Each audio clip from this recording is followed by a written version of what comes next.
anh bị tôi đòi thốn cứ nói các bài khi nhom khiêm đang thả anh ai tục chặt bàn và tại niên tẹt toในរឿងធំបើមានកំហុសតិចតួចប៉ះពាល់ដល់ស្ថានភាពទាំងមូលខ្ញុំមានតែសម្រាប់ឯងដែរខ្ញុំចាស់ឆ្នាំមកនេះចង់ចាំបញ្ជាលោកម្ចាស់ពេលនេះនាងរៀនតាមអ្នកនាងទីគឺស្តៀងគ្នាហើយអញ្ចឹងឯងដឹងថាថ្ងៃនេះនាងធ្វើខុសអីទេ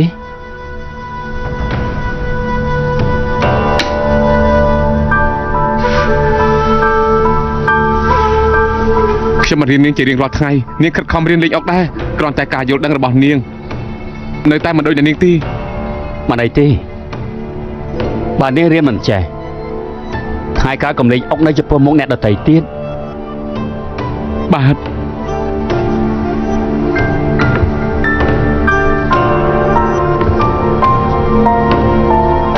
ឯងត្រូវចងចាំជារៀងរហូតនាងជាក្របអុករបស់ខ្ញុំគឺជាក្របអុកដ៏សំខាន់បំផុតខ្ញុំមិនអនុញ្ញាតឲ្យអ្នកណាមកបំផ្លាញផែនការរបស់ខ្ញុំទេខ្ញុំចង់ចាំនៅក្នុងចិត្ត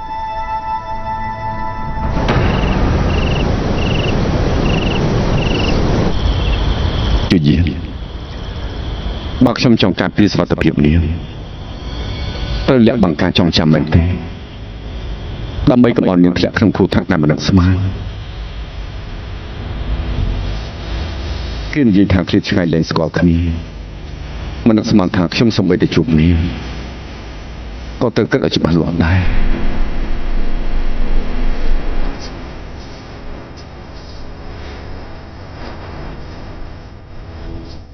រាជយានចាំមក10ឆ្នាំខ្ញុំយកទីជាយានមកថ្លៃត្រង់សពតៃទេអស់សង្ឃឹមទេ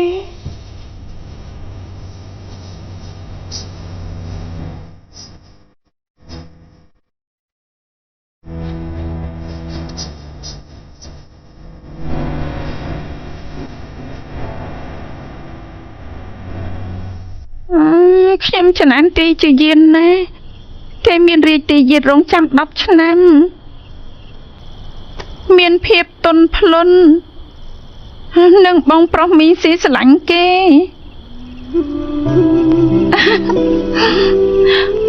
ប៉ុន្តែខ្ញុំគឺជាគេគឺជាខ្ញុំគេមានខ្ញុំក៏មានដែរគេមិនមានខ្ញុំក៏មិនមាន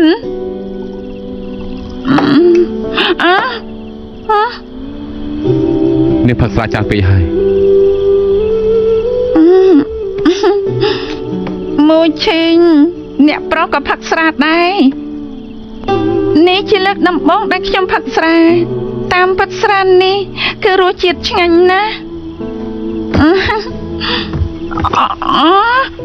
នេះឈប់ផឹកទៅមួយឈិញខ្ញុំទទួលបានក្តីសុខគឺមិនចង់លំបាកទៀតទេខ្ញុំចង់ខ្លាចជាទីជឿយានពិតប្រាកដអ្នកមនាងរាជទីយាននគរជីងនៅក្នុងរាជធានី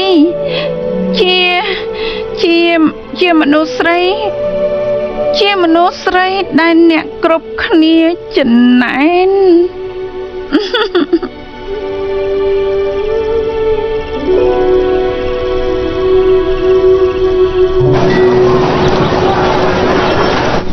េលនេះទីឆានអានក៏ចាត់ទុកថានៅស្ងៀមដែរ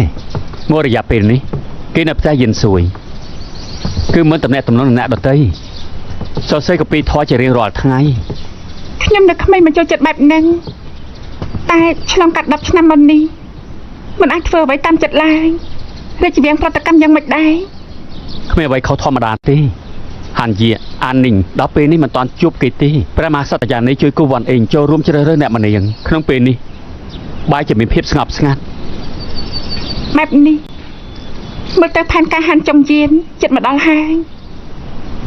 ត្រូវហើយហានចុងយានមិនចូលចិត្តកូនស្រីសកលទីក៏ប៉ុន្តែមិនឲ្យកូនស្រីគូឯនាងចូលដំណើររាជជាតិដែរគេនឹងជ្រើសរើសមនុស្សដែលមានប្រយោជន៍សម្ដីរបស់លោកឧបរាជឲ្យពេឈីងចូលមកជ្រើសរើសអ្នកម្នាងរាជទីជាតិដែរ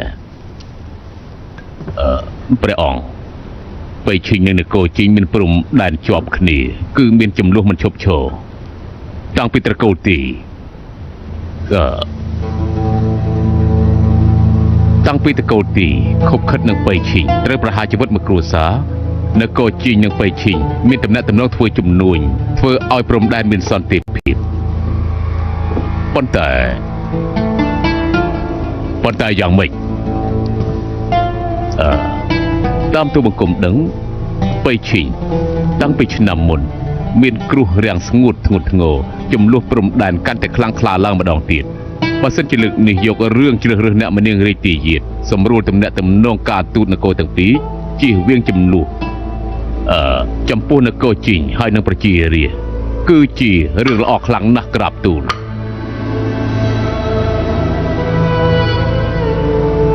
និយាយបន្តទៀតព្រះនាងមកសួយនគរបៃឈីងនៅវ័យក្មេងមានសម្រស់ស្រស់ស្អាតក៏ស័ក្តិសមនឹងរាជយាទដែរក្រាបទូលល្អអញ្ជើញព្រះនាងបៃឈីងចូលរួមជ្រើសរើសអ្នកមនាងរាជយាទអ្នកចូលរួមជ្រើសរើសអ្នកមនាងរាជយាទកាន់តែច្រើនផ្ទុយទៅវិញធ្វើឲ្យគ្រប់គ្នាមិនចាប់អារម្មណ៍នាងកាន់តែមានសុវត្ថិភាពអត់តែមានតែជឿយានខ្លាំងខ្លាយអ្នកណាមើលមកខ្ញុំក៏จะចាប់ប្រៃអានលើដែរមកវិញរូបសង្ហានៅអំណាចរាជយាទចង់បានជាអ្នកមនាងគ្មានអ្នកណាដឹងថាខ្ញុំជាទេជឿយានទេជឿយាន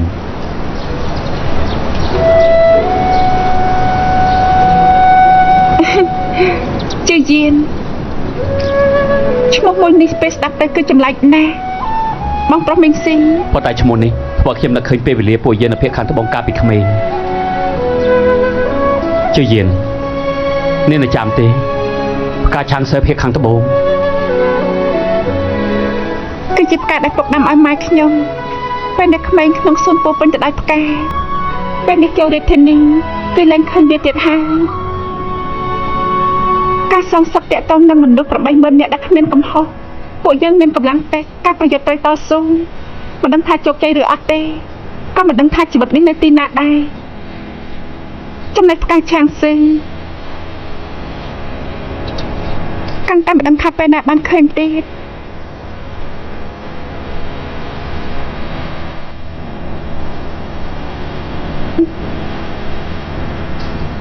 បងប្រុសមីងស៊ីខ្ញុំនិយាយសិនហើយល្អ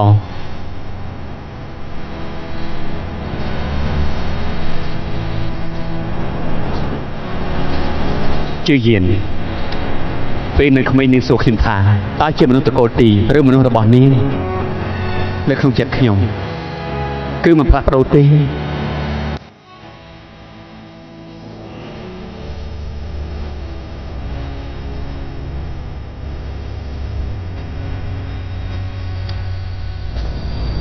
ើឯងកំពុងតែគិតអីរាជយាទមិនមានបន្ទូលតែម្នាក់ឯងទីនេះគ្មានអ្នកដទៃទេជាយានមករាជធានីវិញមនុស្សដែលទៅជួបនាងគឺឡំមេស៊ីអតីតអង្គរៈផ្ទាល់ខ្លួនរបស់នាងបដូរឈ្មោះចុះពីលើភ្នំ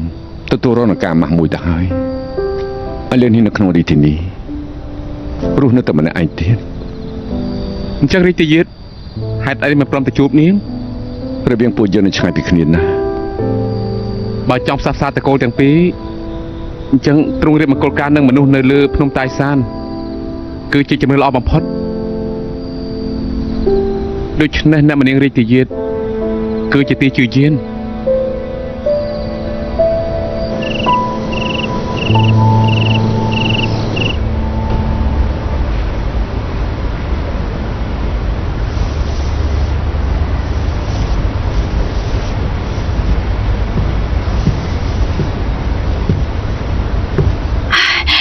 មានដំណឹងព្រះមហាក្សត្រយ៉ាងនេះហើយខ្ញុំចូលវាំងហើយយេនាងសរសេរគម្ពីរធម៌ច្រើនប៉ុណ្ណាក៏មហាក្សត្រយ៉ាងនេះមិនសពទេដែរខ្ញុំមិនមែនកូនស្រីសម្ដេចចុងអ៊ីមានអំណាចក្នុងនគរក៏មិនមែនពនាងបៃឈីងមានឋានៈខ្ពង់ខ្ពស់ដែរកូនស្រីអ្នកទោសក្រៅពីសរសេរគម្ពីរធម៌ហើយនោះតើអាចធ្វើអីបានរឿងចាស់កន្លងផុតទៅថ្ងៃនេះរៀនហើយមែនទេ រៀន10ឆ្នាំគឺចងចាំក្នុងចិត្តហើយសំបីលោមានស៊ីចិត្តស្និទ្ធនឹងគេក្រែងមិនសង្ស័យមែនទេ មនុស្សក្នុងរាជវាំងមិនយល់នាងមិនអាចធ្វើប្រហែលបានទេ មួយឈីងខ្ញុំដឹងថាអ្នកប្រុសចង់ឲ្យខ្ញុំល្អខ្ញុំសរសេរចប់គឺទៅរៀនហើយពេលនេះរាជទាយាទចង់រៀបមង្គលការជាមួយខ្ញុំលោមីងស៊ីមានទំនាក់ទំនងជាមួយគេតាំងពីក្មេងយកចិត្តទុកដាក់ចំពោះខ្ញុំបើខ្ញុំធ្វើឲ្យព្រះអង្គនិងព្រះមហាក្សត្រយ៉ានីសពតិតំណែងអ្នកមនាងរាជទាយាទគឺជារបស់ខ្ញុំហើយ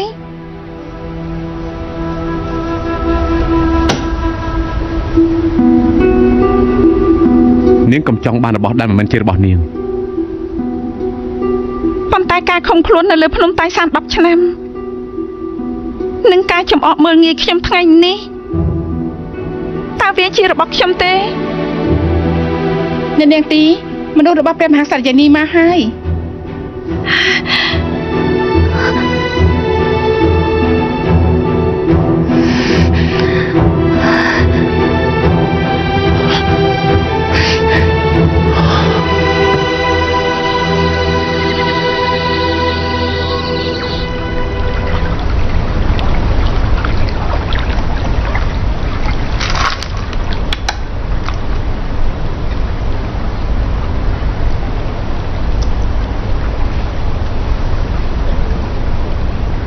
មួយក្តារនេះគឺបង្កប់ល្បិចពិតនឹងคล้ายคล้ายលេងបានល្អ ប្រៀបជាមួយលោកម្ចាស់នៅតែធ្វើមិនបានល្អចុងក្រោយនៅចាញ់ដដែល បើជាទីឆិនអិនមានការយល់ដឹងពាក់កណ្ដាលនាងខ្ញុំក៏មិនបារម្ភដែរ ប្រហែលគេមិនពូកែលេងអង្គក៏មិនមែនគ្មានការយល់ដឹងដែរដំណឹងវាមានឈិនយាគេយកគម្ពីរធម៌ដាក់សរសេរក្នុងរយៈពេលនេះផ្ញើទៅដំណាក់ព្រះមហាក្សត្រយានី អញ្ចឹងមើលទៅគេចង់បានមិនត្រឹមតែសេរីភាពទេ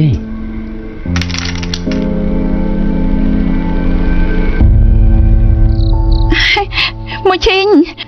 ព្រះមហាក្សត្រយានីឲ្យមនុស្សនាំសារមកត្រង់សរសើរអក្សរខ្ញុំស្អាតចង់ឲ្យខ្ញុំសរសេរផ្លាច់ឈ្មោះគុកព្រហ្មទណ្ឌទើបសាងសង់ថ្មីទីបំផុតត្រង់ទទួលស្គាល់ខ្ញុំហើយ នាងដឹងថាគុកព្រហ្មទណ្ឌយកដំណាក់សម្ដេចជីងអានមកសាងសង់ឡើងវិញទេ ដំណាក់ស្ដេចជីងអានទុកចោលច្រើនឆ្នាំក្រោយពេលនេះយកមកប្រើប្រាស់ជាថ្មីមែនទេ ពេលនេះនាងគឺជាទីជាយានដំណាក់សម្ដេចជីងអានជាផ្ទះចាស់របស់នាង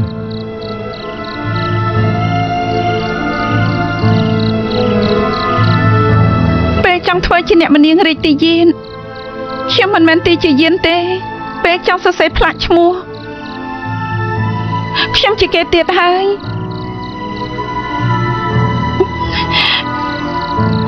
មួយឈីងពេលនេះរាជទាយាទមិនព្រមមកជួបខ្ញុំ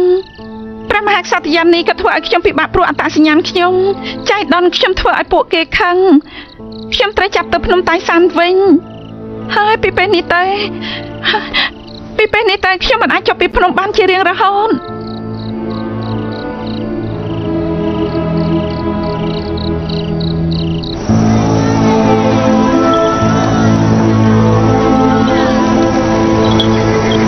សុំជាផ្លូវបន្តិចសុំជាផ្លូវបន្តិច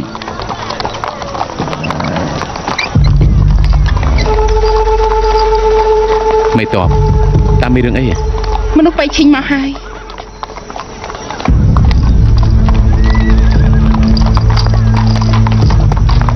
ពេលនាងពេលឈិញចូលរួមជ្រើសរើសអ្នកមនាងរាជទាយាននេះគួរតែជាពាក្យបណ្ដាមន្ត្រីចាស់ បាត់តែនគរទាំងពីរបញ្ឈប់សង្គ្រាមតែពេលនេះពួកគេសុកចិត្តចុះចាញ់មកចូលរួមជ្រើសរើស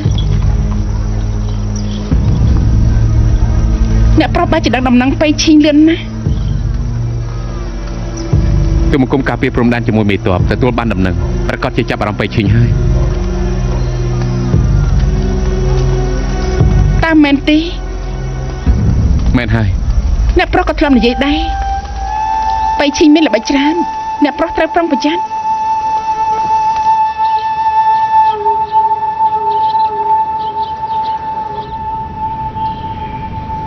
ឮថានាងឈឺហើយទ្រង់នៅតែបដិសេធមិនព្រមជួបនាងទ្រង់ក៏ដាច់ប្រតិចំពោះនាងដែរ ទូម្ចាស់ពិតជាគិតថានាងឈឺមែនណាដំណាក់សម្ដេចជីងអានសាងសង់ថ្មីឲ្យនាងសរសេរផ្លាកឈ្មោះ ធ្វើអញ្ចឹងចំពោះនាងបើប្រៀបនឹងការបដូរឈ្មោះវាពិតជាអាក្រក់ខ្លាំងណាស់ ដូច្នេះពេលនេះមន្ត្រីស្នើទៅព្រះអង្គរឿងនេះផ្អាកបណ្ដោះអាសន្នហើយបើមិនមែនជាយានយកកពីធေါ်ថ្វាយព្រះមហាសត្យានីក៏មិននាំរឿងដល់ខ្លួនឯងដែរប៉ុន្តែទូបង្គំគ្មានសិទ្ធិនិយាយអ្វីទេកាលនោះបើមិនមែនទូបង្គំយកដៃតកូលទីថ្វាយព្រះអង្គមិនពេលនេះទូបង្គំមានសិទ្ធិអង្គុយទីនេះផឹកតែជាមួយទ្រង់តើមែនទេ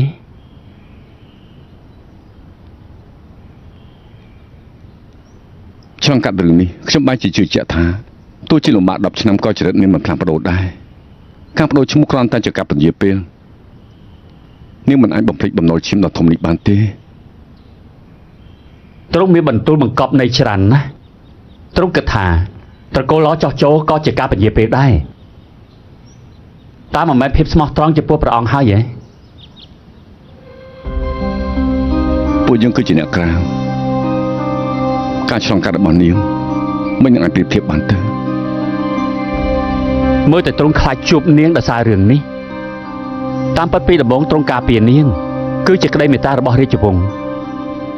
ពេលនេះមិនចាំបាច់ធ្វើតាមសន្យារហូតដល់ទីបញ្ចប់ទេ លោកមីស៊ីទូកម្ចាស់រៀបរៀងខ្ញុំចំពោះជឿយានមិនដែលផ្លាស់ប្ដូរទេគ្រាន់តែពេលនេះនាងត្រឡប់មកវិញខ្ញុំត្រូវតែរៀបចំផែនការឲ្យម៉ត់ចត់ការពីតំណែងអ្នកមនាងរាជយារបស់នាង តើចង់ធ្វើយ៉ាងម៉េច បន្ទាប់មករាជវាំងនឹងរៀបចំពិធីជ្រើសរើសអ្នកមនាងបើសិនជានាងអាចជៀសវាងពីការចាប់អារម្មណ៍បានគ្រប់យ៉ាងនឹងបានជោគជ័យហើយ តើធ្វើដល់របៀបណា ពិតណាស់មួយថ្ងៃយូរដូចជាមួយឆ្នាំតែខ្ញុំមិនអាចរងចាំរហូតដល់នាងខ្លាចជាបន្លាក្នុងភ្នែកមនុស្សគ្រប់គ្នាទេ រាជយាបញ្ជាអង្គរះសម្ងាត់ក៏មិនអាចរារាំងមហាក្សត្រយ៉ាងនេះបានដែរ អង្គរៈសម្ងាត់ខ្ញុំគឺបញ្ជាទៅខុសពេលវេលា តើសម្ដៅលើយានអានលើហ៎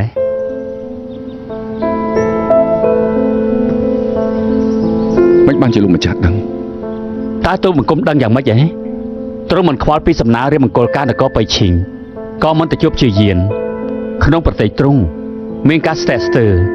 ក្រែងជានាងមែនទេ ឡោមិនស៊ីឡោមិនស៊ីអារម្មណ៍មនុស្សតែងគិតថានៅឆ្ងាយពីតំណែងអ្នកមនាងរបស់រាជយានមិនមែនថាខ្ញុំមានចិត្តទៅលើនាងទេ មិនចាំបាច់បោះស្រាយប្រាប់ទូលបង្គំទេប៉ុន្តែទូលបង្គំចង់ដាស់តឿនទ្រង់ពេលនេះចំនួនជ្រើសរើសអ្នកមនាងគឺតេតងដល់ទឹកដីនគរមនុស្សគ្រប់គ្នាចង់បានមនុស្សគ្រប់គ្នាមានល្បិចកលទ្រង់គិតទៅបើទ្រង់មានការព្រួយបារម្ភមិនព្រមចេញមុខគឺនាងមិនមានគ្រោះថ្នាក់អ្វីទេក៏ប្រហែលជាមានមនុស្សធ្វើឲ្យផ្កាអណ្ដាច់លើទឹកចិត្តមនុស្សពិបាកស្មានណាស់ត្រូវគិតឲ្យបានច្បាស់លាស់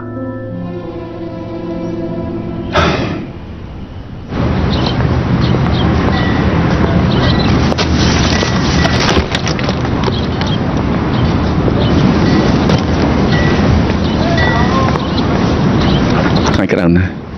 លោកមីស៊ីមិនបានជួបដំណើរខ្ញុំទេ គឺលោកម្ចាស់ឡប៉ុន្តែរាជយាននៅតែគិតល្អល្អន់តាំងពីដើមមករាជធានីមានកម្ដៅព្រះអាទិត្យក្តៅណាស់មើលទៅឆ្នាំនេះរាំងស្ងួតនឹងត្រជាក់ទៀតហើយមកដំណើរគ្នាប៉ុន្តែពេលនេះបែរជាពេលវេលាល្អបំផុតដែលផ្កាឆាំងសើភាគខាងត្បូងរីកដុះដាល ភាគខាងត្បូងមិនត្រជាក់ដូចជានៅរាជធានីទេគ្រាន់តែពួកយើងរស់នៅទីនេះច្រើនឆ្នាំក៏អាចទម្លាប់បានប្រហែលថ្ងៃនេះត្រូវពាក់អាវអាកាសបន្តិចណា អរប្រគុណដែលបារម្ភ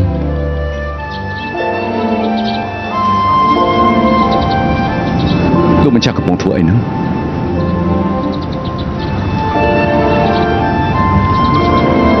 មានខ្យល់ហើយ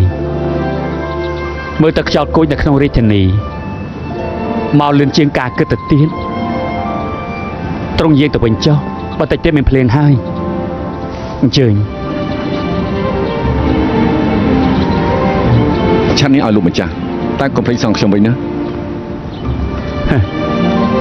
រាជយានភ្លាមហើយសុំនេសាទទៅផង ឈឺ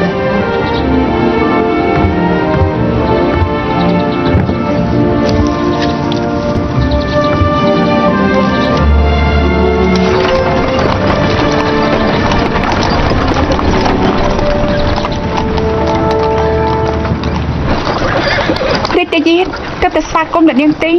បន្ថែមមនុស្សไปឈានជ្រើសរើសអ្នកម្នាងហើយពិតជារីករាយណាស់ យើងអានលើកំដីសាច់អីពេលនេះខ្ញុំមិនទាន់បានជួបនឹងជាយានទេ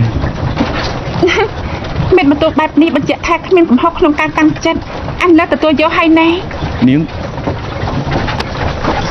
ឥឡូវបន្ថែមអ្នកម្នាងបៃឈីម្នាក់ទៀតខ្ញុំជារាជទាយាននគរឈីរឿងរៀបការគឺជារឿងរបស់នគរប៉ុន្តែពេលនេះបែរជាមានការពិបាកទៅវិញ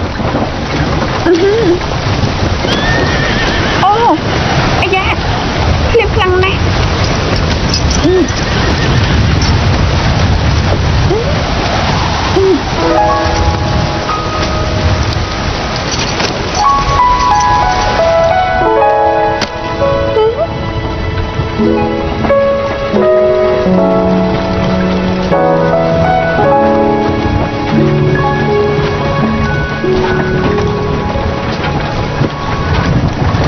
រាជទាយានថាលំបាកតែចូលមកក្បែរអានលើដល់ខ្លួនឯង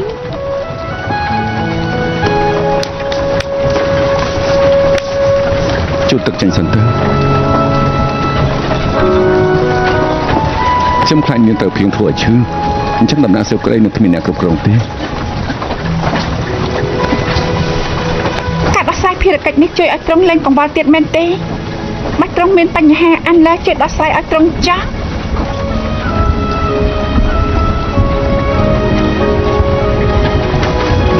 ធ្វើបែបនេះព្រះនាងទៅឈានមកដល់ព្រះអង្គរៀបចំពិធីឲ្យរាជទាយានរើសអ្នកម្នាងហើយបើរាជទាយានភ័យខ្លាចស្អែកនេះពួកយើងទៅទៀមស្រាដើម្បីហាត់សមតែង ប្រដេប្រដាស់ ពិធីរើសអ្នកម្នាងរបស់ត្រង់គឺមិនប្រកាសថាអត់មានអានលើទេ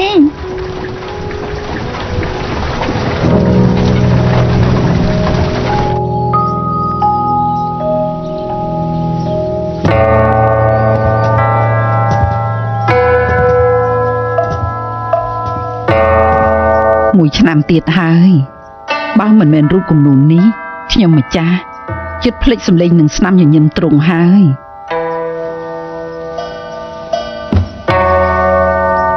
13ឆ្នាំមុនទ្រង់ចាក់ចេញទៅក៏មានអាកាសធាតុអាប់អួរបែបនេះដែរពេលនោះខ្ញុំម្ចាស់រងចាំដោយការឈឺចាប់នៅទីនេះអ្នកណាដឹងថាការរងចាំបែរជារីកបណ្ដាំទ្រង់ ពេលនេះសូម្បីកូនស្រីត្រកូលទីក៏ចុះពីលើភ្នំដែរតែទ្រង់ឲ្យខ្ញុំម្ចាស់ផ្ដល់ក្តីមេត្តាដល់នាងទេដើម្បីមនុស្សស្រីត្រកូលទីម្នាក់នោះទ្រង់លំអៀងទៅពួកគេប៉ុន្តែទ្រង់មិនធ្លាប់គិតពីខ្ញុំម្ចាស់ទេ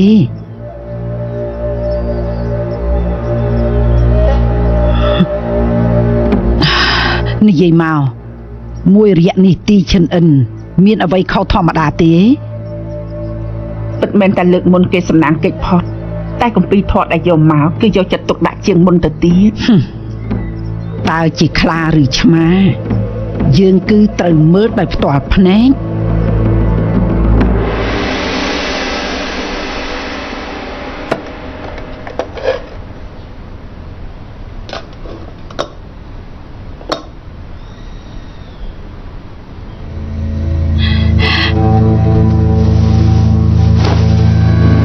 ជាអ្វី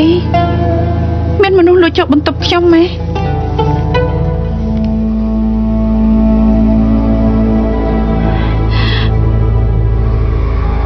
អ្នកនាងទីមានការអី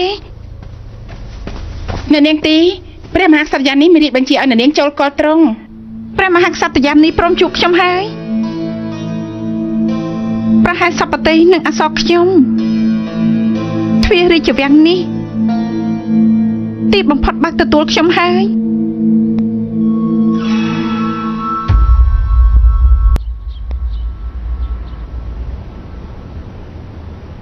ព្រះអញ្ជការចង់ធ្វើបាបជាយាន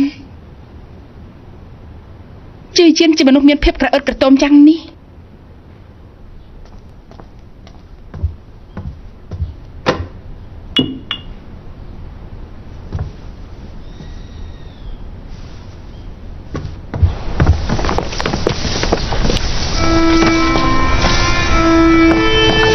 ឯណានៅនាងទី ព្រះមហាក្សត្រយ៉ាងនេះហើយចូលកលហើយ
យើងកំពុងសូត្រធម៌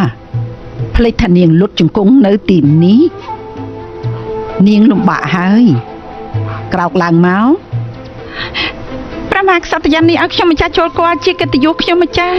លុតជង្គង់យូរគឺគ្មានការត្អូញត្អែទេ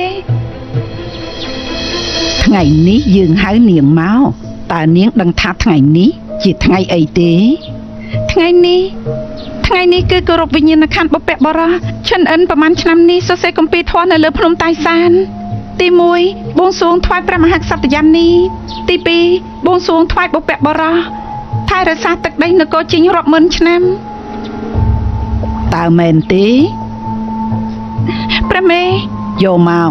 ឲ្យយើងមើល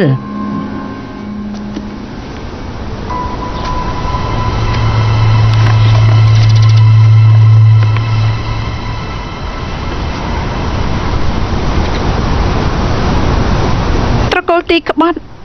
មានទោសប្រហារជីវិតព្រះអង្គទុកជីវិតឈិនអិនអត់ប្រគុណណាស់តើនាងពិតជាគិតបែបនេះមែនទេព្រះមេត្រកូលទីមានទោសឈិនអិនគ្រាន់តែសង្ឃឹមថាប្រើជីវិតមួយនេះមកសងវិញនាងជាក្មេងស្រីដែលចេះគិតណាស់មើលទៅទឹកដីលើភ្នំតៃសានពិតជាចិញ្ចឹមមនុស្សល្អជាងទឹកដីភាគខាងត្បូងទៀត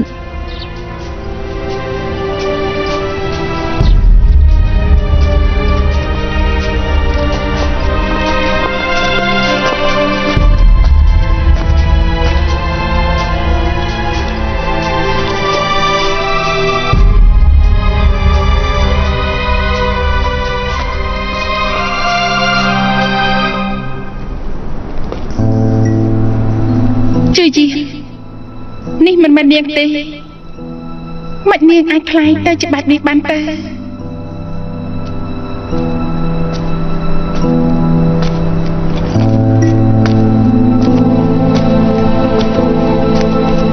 មេតបអ្នកប្រុសចាំជាមទីនេះមួយថ្ងៃហើយតាមមេរៀនការឡើងទៅហេតុអីមេតបមានទឹកមុខបែបនេះខ្ញុំមើលឃើញនាងបន្ទាបខ្លួនចំពោះមហាក្សត្រច័ន្ទនេះនាងមិនគួរមកវិញទេនាងមិនដឹងថាត្រូវប្រឈមមុខនឹងរឿងអ្វីទេមេតបមិនបាច់បារម្ភអីទេមហាក្សត្រយ៉ាងនេះគ្រប់គ្រងដំណាក់ខាងក្រោយធ្វើបែបនេះទេលេងបៃមិនយល់ពីមហាក្សត្រយ៉ាងនេះក៏មិនដឹងថាទ្រង់ធ្លាប់ធ្វើអ្វីដែរខ្ញុំធំឡើងនៅក្បែរទ្រង់តែពេលនេះសូម្បីជល់ក៏ទ្រង់មិនយល់ព្រមខ្ញុំក៏មិនហ៊ាន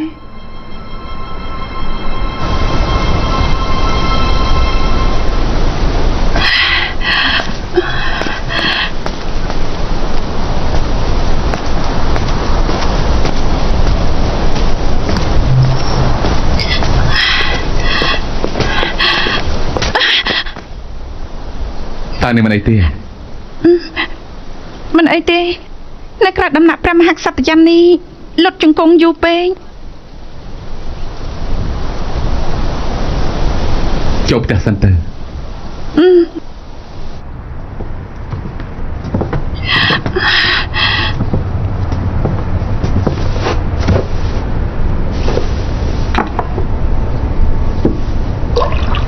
ហើយចូលរាជវាំងដោយខ្លួនឯង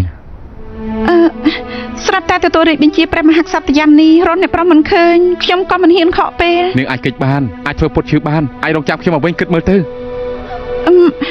ប៉ុន្តែព្រះមហាក្សត្រយ៉ាងនេះជាមនុស្សស្រីមានអំណាចបំផុតក្នុងរាជធានីមហាក្សត្រយ៉ាងនេះអាចផ្ដល់ទ្រព្យសម្បត្តិឲ្យនាងបានក៏អាចឲ្យនាងស្លាប់នៅក្នុងរាជវាំងដោយគ្មានដំណឹងបានដែរ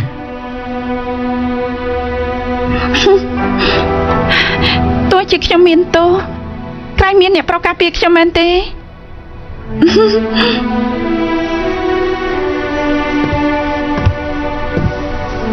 តកូលទីមានកងទ័ព 80000 នាក់ក៏មិនអាចគេចផុតពីកំហឹងស្ដេចបានដែរខ្ញុំជាមនុស្សសាមញ្ញការពារនឹងមិនបានទេមួយឆេង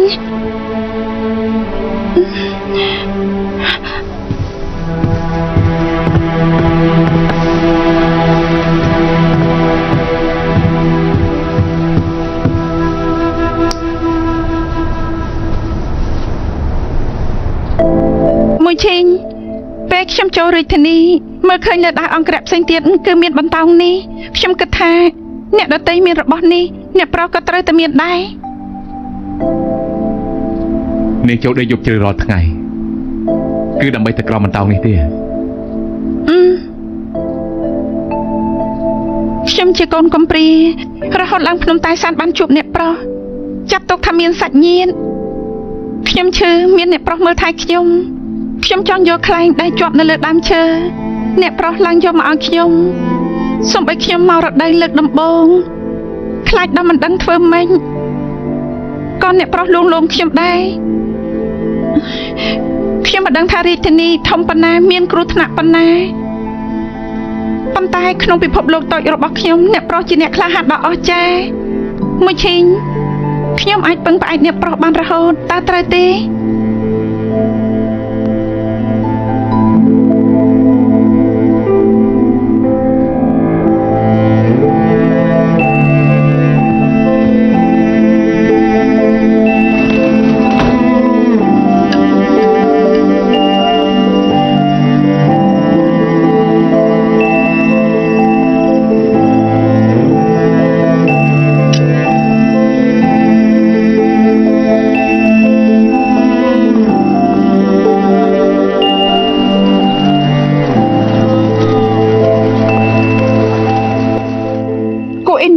ឈប់ទេ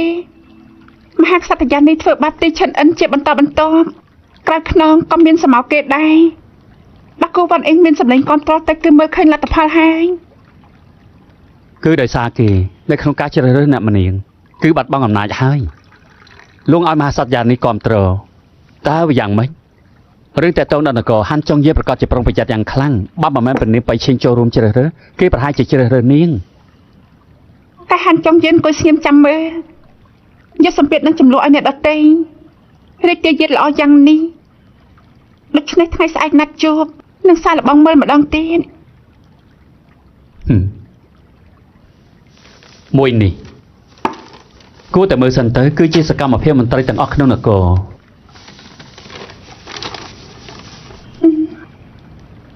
រាជទាយាទជ្រើសរើសអ្នកម្នាងប្រៀបដូចជាខ្ចប់ខ្យុះណាស់ សកម្មភាពទាំងនេះរួមទាំងអបរាជឆ្វេងគឺមិនសំខាន់ទេប៉ុន្តែអាចបង្ខំឲ្យទីឈិនអិនដើរចូលក្នុងគ្រោះថ្នាក់ ព្រះមហាក្សត្រយាននេះបង្ហាញថាមិនសមប្រតិខ្ញុំរាជទាយាទមិនព្រមមកខ្ញុំមិនអាចរងចាំទៀតទេខ្ញុំត្រូវទៅវិញលោកថ្ងៃនេះខ្ញុំត្រូវទៅចេញក្រៅ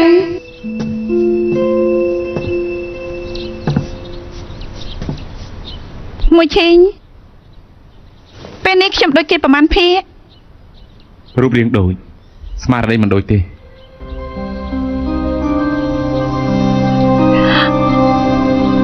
តើនៅលើលោកនេះមានមនុស្សមិនផ្លាស់ប្ដូរទេលើថាពនាងអានីងពេលនៅក្មេងក៏ទន់ខ្សោយខ្លាចអ្នកដទៃដែរកាលពេលនេះខ្លាចជាមេតបដ៏អង្អាចក្លាហានដែរមែនទេរស់នៅលើភ្នំតាយសាន10ឆ្នាំពួកគេមិនបានសង្ឃឹមថាទទួលបានទីជាយានមានទេពកោសល្យដូចមុនទេ ទោះជាបែបណានាងឈានជើងចេញពីទីនេះត្រូវប្រឈមមុខមិនមែនខ្ញុំនាងត្រូវតែប្រុងប្រយ័ត្ន មួយឈីងខ្ញុំដឹងនៅលើលោកនេះខ្ញុំមិនអាចបានជួបមនុស្សល្អចំពោះខ្ញុំជាងអ្នកប្រុសទេ ដំណាក់សម្ដេចជើញអានដល់នីតិខារដែបការរីកហើយថា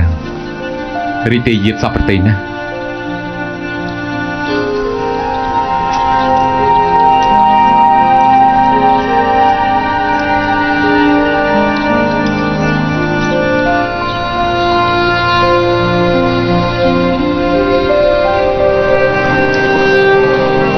រាជយាទ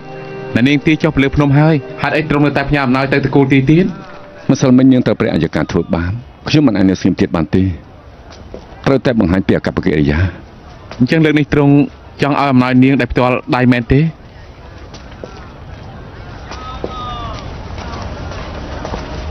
ព្រះរាជយាទអសរផ្ចង់របស់ម្ចាស់តកូលទីត្រូវអ្នកនេះបអ្នកពេញចិត្តទៅហើយនាងបាទតើបងស្រីអានលើមែនទេ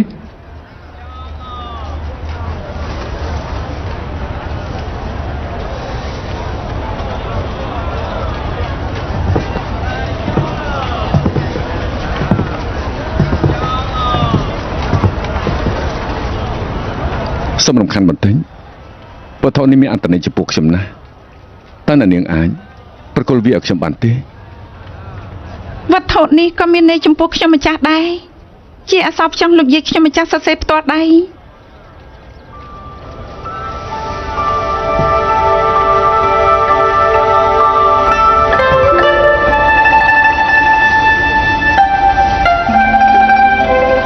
បាទទ្រង់សពប្រតិខ្ញុំម្ចាស់នឹងថ្វាយទ្រង់ មិនបាច់ទេជាយាយវត្ថុនេះត្រូវតែប្រគល់ឲ្យនាងជាយាយសេសរបស់នាងពិតជាស្អាតណាស់ស្អាតដូចជាផ្កានៅដំណាក់សម្រាប់ជីងអង្គការពីមុនអញ្ចឹង រីទីយានព្រះអង្គប្រទានឈ្មោះឈិនអិនថ្ងៃក្រោយទ្រង់កុំហៅខ្ញុំម្ចាស់ជាយានទៀត អូអញ្ចឹងក៏បានថ្ងៃក្រោយខ្ញុំនឹងហៅនាងថាចិនអិន រាជយាតនាងគឺជាអ្នកនាងទីដែលទ្រង់នឹកអស់រយៈពេល10ឆ្នាំមែនទេ អូគេឈ្មោះថាប៊ុនស៊ូពីមុនអ្នកទៅពីមិនអាចជួបគ្នាទេ ធ្លាប់លើថាអ្នកប្រុសមានទេពកោសល្យថ្ងៃនេះបានជួបពិតជាសមនឹងភាពល្បីល្បាញណាស់ រាជយាតអញ្ចឹងអ្នកទាំងពីរនិយាយគ្នាចុះទៅមកគុំទៅខាងក្រៅហើយ ល្អ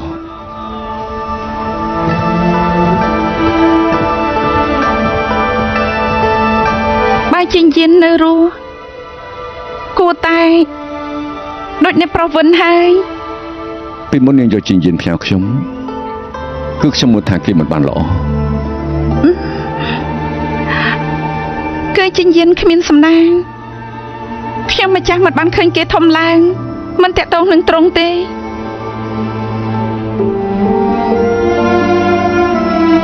តែហាន់យាសត្វតែជាយានម្នាក់ក៏ត្រកូលទេទ្រង់គិតថាខ្ញុំម្ចាស់អាចធ្វើអ្នកម្នាក់បានទេ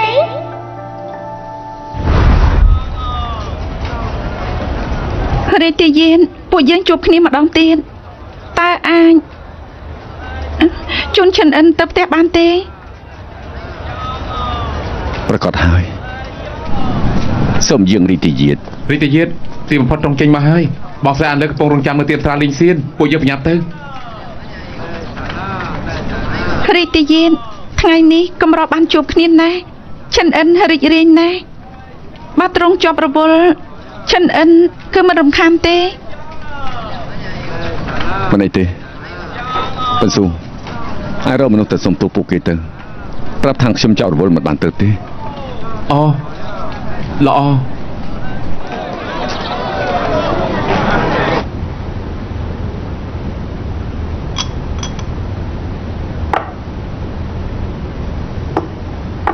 បងប្រុសរាជជាតិមិនទម្លាប់មកយឺតទេថ្ងៃនេះមកទៅទៀមវួយសៀនយូរយ៉ាងនេះ ទីនេះប្រហែលជាមានស្រាប់ដែលទ្រង់មិនហ៊ានសើចនឹងមនុស្សដែលមិនចង់ជួប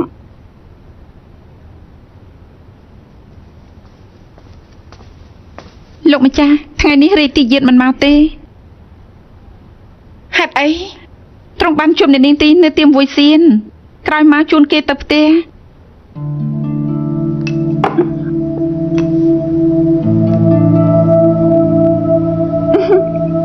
ខ្ញុំពិតជាទាយត្រូវទៀមវួយសៀនមានមនុស្សដែលរាជយាតមិនចង់ជួបអ្នកខ្លះជួបរាជយាតសង្ឃឹមថាបានផឹកស្រាមង្គលការហើយ អានលើខ្ញុំនៅតែជឿថានាងនិងបងប្រុសគឺស័ក្តិសមគ្នាចំណែកជាយាននាងមិនបាច់បារម្ភពេកទេ កុំបារម្ភអីខ្ញុំម្ចាស់យកកងទ័ព 30000 នាក់ដូរតំណែងអ្នកម្នាងដូច្នេះមិនបោះបង់ងាយៗទេ